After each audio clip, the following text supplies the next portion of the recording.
अस्सलाम वालेकुम। Salman trades and farming welcome. Viewers, आज बात करेंगे कि फार्मिंग स्टार्ट करने के लिए किन किन बातों का ध्यान करना ज़रूरी है और किन बातों से बचना भी ज़रूरी है ताकि आपका फार्म नुकसान में ना जाए। चाहे गोट फार्मिंग है, चाहे डेयरी फार्मिंग है, या चाहे पोल्ट्री फार्मिंग है।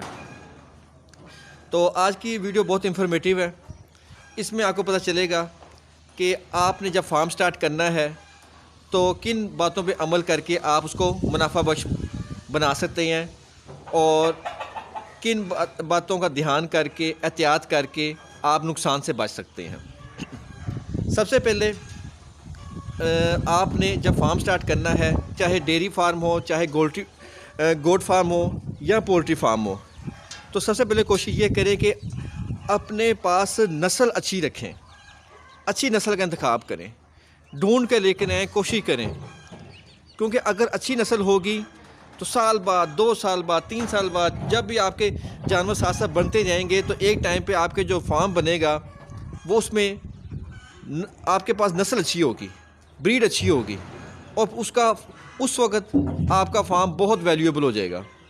अगर अच्छी नस्ल नहीं रखेंगे तो अच्छी जो हल्की नस्ल होगी वो सबको पता है उसका रेट कम होता है, तो आपका यहीं से नुकसान हो जाएगा। तो सबसे पहले आपने अच्छी नस्ल का इंतखाब करना है। उसके बाद अपने फार्म पर सिक्योरिटी का बंदोबस्त बहुत ज़रूरी है। अच्छा सिक्योरिटी का बंदोबस्त करना है, प्रॉपर गेट लगाओ और इस तरह की खारदार तारे और जंगले लगे हों ताकि सिक्योरिटी का बंदोबस्त ज़रूर हो। क्योंकि बहुत से लोगों का जो फार्म इस वजह से भी बंद हो जाता है कि चोरी चकारी हो जाती है, तो वो दिल छोड़ देते हैं और वो बंद कर जाते हैं। सिक्योरिटी अच्छी रखनी है।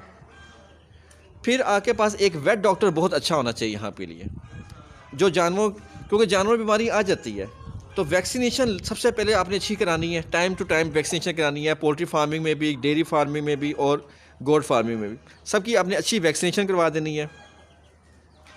उसके बाद कभी जानवर बीमार होते हैं तो कोशिश तो पहले करें कि देसी तरीके से ही उनको ठीक कर लें। अगर ज़्यादा मसला होता है तो फिर आप डॉक्टर ज़रूर अपने पास रखें, कॉल पर उसे बुला लें और फ़ौरन इनका ट्रीटमेंट करवा दें ताकि नुकसान ना हो। क्योंकि ये एक बहुत इम्पोर्टेंट बात है कि अगर आपके पास अच्छा डॉक्टर नहीं होगा, जो काबिल डॉक्टर नहीं होगा, जो इनकी बीमारियों को नहीं समझ सकता, तो फिर आपके लिए फार्मिंग करनी मुश्किल हो जाएगी। फार्मिंग तभी आप अच्छी कर सकेंगे जब आपके पास अच्छा डॉक्टर होगा जो इनको बीमारियों से बचा के रखेगा। अगली नस्ल का ज़रूर आपने ध्यान करना है, अफज़ाइशी नस्ल का बहुत ध्यान करना है। टाइम से टाइम आपने इनसे अफज़ाइशी नस्ल लेनी है, क्योंकि आगे जो मज़ीद अगले जो जानवर होते हैं, जो छोटे परिंदे होते हैं जो आगे ब्रीड करते हैं, वही आपका प्रॉफिट है, वही आपका फ़ायदा है जो आप इन्वेस्टमेंट कर रहे होते हैं, जो आप खर्चा कर रहे होते हैं। चाहे पोल्ट्री फार्मिंग में है, चाहे डेयरी फार्मिंग में है, चाहे गोट फार्मिंग में है। तो टाइम आपने ज़रूर अफज़ाइशी नस्ल से लेनी है। उसके लिए कोशिश करें कि इनको देसी खुराक डालें, ऑर्गेनिक फूड दें। ऑर्गेनिक फूड से ही इनकी अफज़ाइशी से बेहतर होगी। बाज़ारी वनडे पे कम से कम इन्हिसार करें, उसमें केमिकल्स होते हैं, अगर वो ज़्यादा डालेंगे तो उनसे इनके हार्मोन्स ख़राब हो जाएंगे, और अगर इनके हार्मोन्स ख़राब हो जाएंगे तो फिर अफज़ाइशी नस्ल में भी इशू आएगा।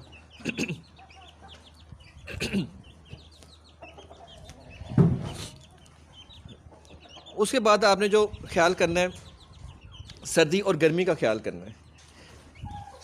सर्दी, क्योंकि 2-3 सीज़न आप गुजारेंगे सर्दी और गर्मी के, तो फिर आपको पता चलेगा कि किस तरह से इनको लेके चलना है। चाहे मुर्गियाँ के लिए है, चाहे बकरों के लिए है, बकरियों के लिए है, या चाहे डेयरी के लिए।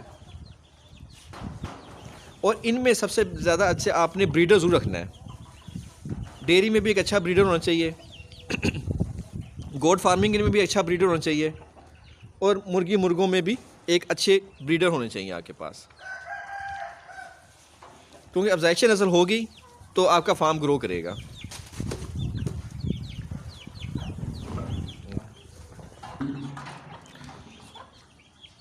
खुराक का इंसार बहुत ज़्यादा होता है। अच्छी खुराक से ही जानवर सेहत में रहता है। जितनी अच्छी खुराक डालेंगे उतना ही आप जानवर बीमारी से बचे रहेंगे।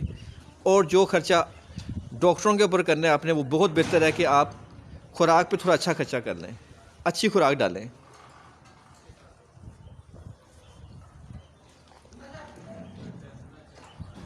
उम्मीद करते हैं आज की वीडियो आपको पसंद आई होगी। नेक्स्ट वीडियो तक के लिए अल्लाह हाफिज़।